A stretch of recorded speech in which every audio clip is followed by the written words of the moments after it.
Je vais vous faire découvrir un outil qui vous permettra d'améliorer votre compréhension de la Bible. Donc, ce livre que nous critiquons beaucoup, parce que nous critiquons en réalité l'interprétation que les gens en font, et il est très important d'aller lire et d'aller chercher soi-même si on ne veut pas être la dupe de certaines personnes qui ne font que calquer sur le livre leurs propres errements et leur propre vision des choses. Donc, les spécialistes nous disent que la Bible a été à l'origine en grec ancien pour ce qui est du Nouveau Testament et en hébreu pour ce qui est de l'Ancien Testament. Et l'outil dont je voudrais parler, c'est la concordance. Ça s'appelle la concordance en anglais. C'est en particulier, je voudrais parler de la concordance de James Strong, de James Strong's Concordance. C'est un document, c'est un livre qui permet, à partir de la traduction du King James, donc à partir de la King James Version de la Bible, donc c'est un livre en anglais évidemment, qui permet de retrouver le mot d'origine de chaque mot traduit. Vous prenez un mot qui a été traduit en anglais, donc en français aussi, et vous pouvez remonter à la source en grec ancien ou à la source en hébreu. Et ensuite, quand vous avez le mot d'origine, le mot en grec ancien ou le mot en hébreu ancien, vous pouvez connaître le sens originel, le sens originel du mot, et vous pouvez voir comment ce mot est utilisé dans le reste du livre, dans la Bible. C'est-à-dire dans quel verset ce même mot est utilisé et comment il est traduit dans chacun de ces versets. Et vous découvrez que le même mot peut être traduit de façon tout à fait différente par le même auteur dans plusieurs versets de la Bible. Vous découvrirez aussi qu'il y a des mots qui ne viennent pas de l'origine, enfin du grec ancien ou de l'hébreu, donc des copies qui ont été traduites, mais ce sont des mots qui ont été rajoutés par les traducteurs. Vous découvrirez que d'une certaine façon, la traduction est déjà en elle-même une interprétation. Donc, la concordance de Strong est un outil vraiment puissant. Je ne m'y connais pas en hébreu ancien ni en grec ancien, mais on n'a pas besoin de s'y connaître pour exploiter ce document. Et c'est un document que vous pouvez retrouver sur Internet et je pense que vous pouvez l'acheter. C'est en version électronique, c'est beaucoup plus efficace à manipuler. Si nous prenons par exemple, pour donner un exemple concret, si nous prenons le premier chapitre de la Bible, de la Genèse, il est dit, au commencement, Dieu créa les cieux et la terre. Je parle de mémoire, je peux me tromper, mais au commencement, Dieu créa les cieux et la terre. La terre était tohu-bohu. Les ténèbres étaient sur l'abîme et le souffle de Dieu, l'Esprit de Dieu, se mouvait sur la face des eaux. Donc ça, je crois que c'est le verset 1, verset 2. Bon. Si vous prenez la concordance de Strong, vous allez découvrir que là où il est écrit « les ténèbres étaient sur l'abîme », en fait, le verbe « être » qui est dans cette phrase, « les ténèbres étaient sur l'abîme », était, le verbe « être » ici, n'existe pas dans le texte traduit. Non, dans l'hébreu ancien, ce verbe n'existe pas. C'est le traducteur qui a ajouté ce verbe pour rendre certainement le texte intelligible. Ce qui est écrit dans l'hébreu ancien, c'est, en supposant le reste de la traduction correcte, c'est « les ténèbres sur la face de l'abîme ». D'accord? Donc ça vous montre un peu comment le traducteur se permet certaines choses et qui peut se comprendre. Il veut rendre le texte intelligible. Ce qui devient encore plus intéressant, c'est lorsqu'on prend la phrase d'avant, où il est dit « la terre était tohu-bohu ». Donc là, il y a un autre verbe. Il y a encore le verbe « être » ici. La terre était tohu-bohu. La terre était chaos, sens dessus-dessous. Était tohu-bohu. Le verbe « être » ici, il vient du verbe hébreu « aya ». H-A-Y-A-H. Je vous ai dit, je ne m'y connais pas en hébreu. Je vous montre comment vous pouvez utiliser cet outil de concordance. H-A-Y-A-H. Bon, ce verbe, la concordance de Strong nous dit qu'il signifie devenir, to become. Il signifie to exist, exister. Il signifie to come to pass, se produire. Alors, ce qui veut dire, de temps en temps, il signifie aussi être. En réalité, je ne me souviens plus bien le nom de ce spécialiste, mais le verbe être n'existe pas en tant que tel dans cette langue d'origine. Voilà. Et donc, le traducteur a décidé d'utiliser le verbe être pour traduire la phrase. Il aurait bien pu utiliser le verbe devenir. Dans ce cas, on aurait dit la terre est devenue tohu-bohu ou la terre devint tohu-bohu. D'accord? Si on veut utiliser le passé simple. La terre est devenue tohu-bohu.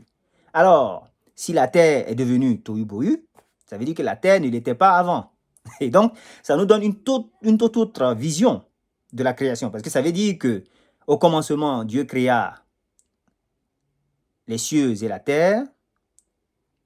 terre devint tohu-bohu. Elle n'était donc pas tohu-bohu avant.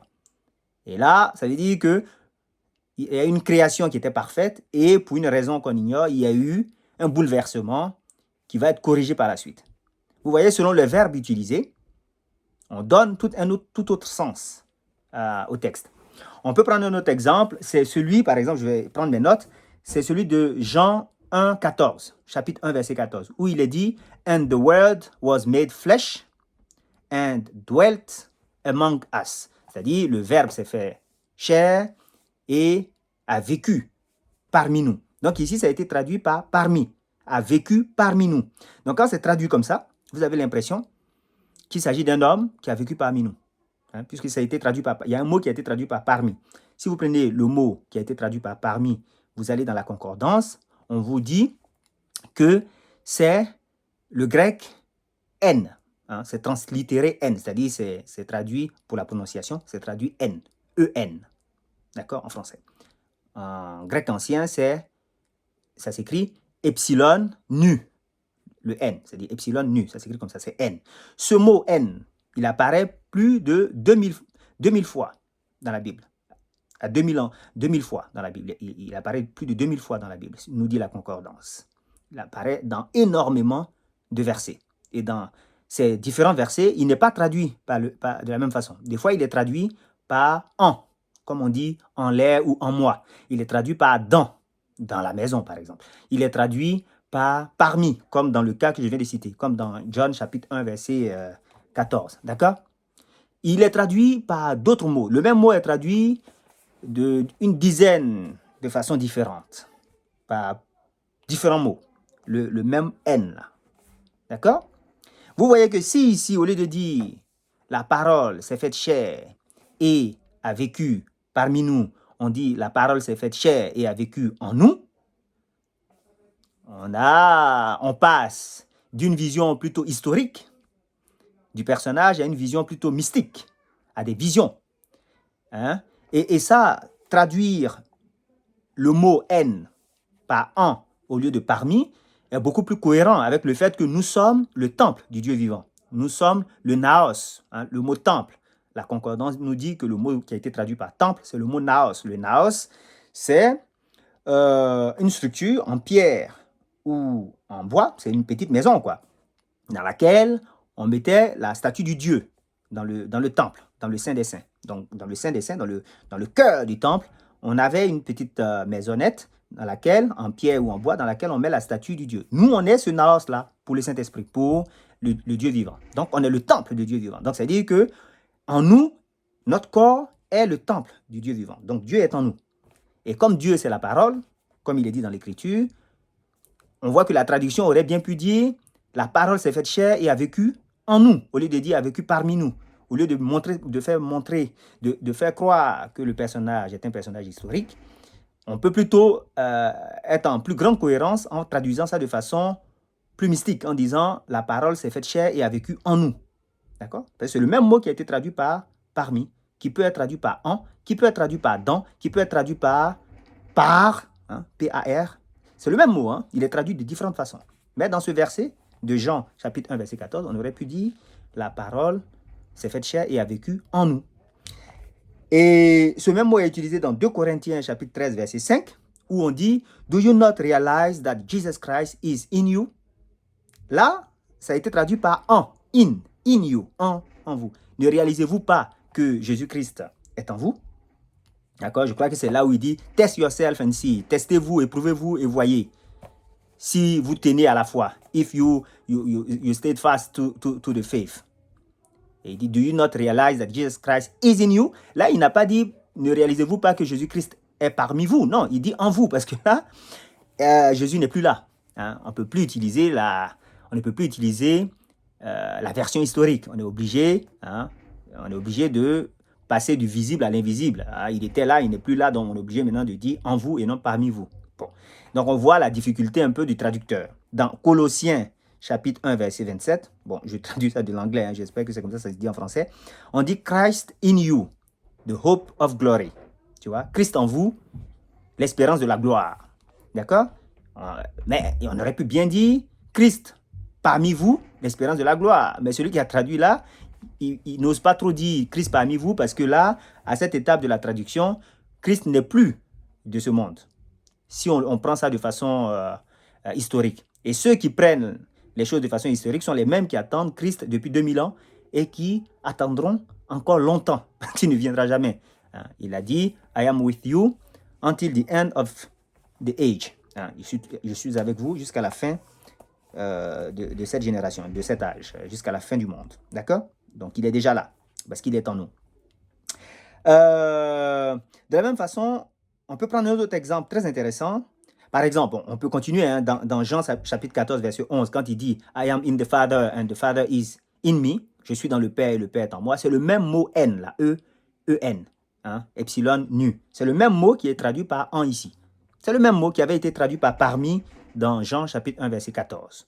Donc, je vais m'arrêter là. Je continuerai, je donnerai d'autres exemples. Mais ça vous montre comment vous pouvez utiliser la concordance, et je parlais ici du Strong, de la concordance de Strong, comment vous pouvez utiliser la concordance pour aller un peu plus loin dans votre compréhension de ce livre qui est très intéressant, mais qui est utilisé un peu n'importe comment.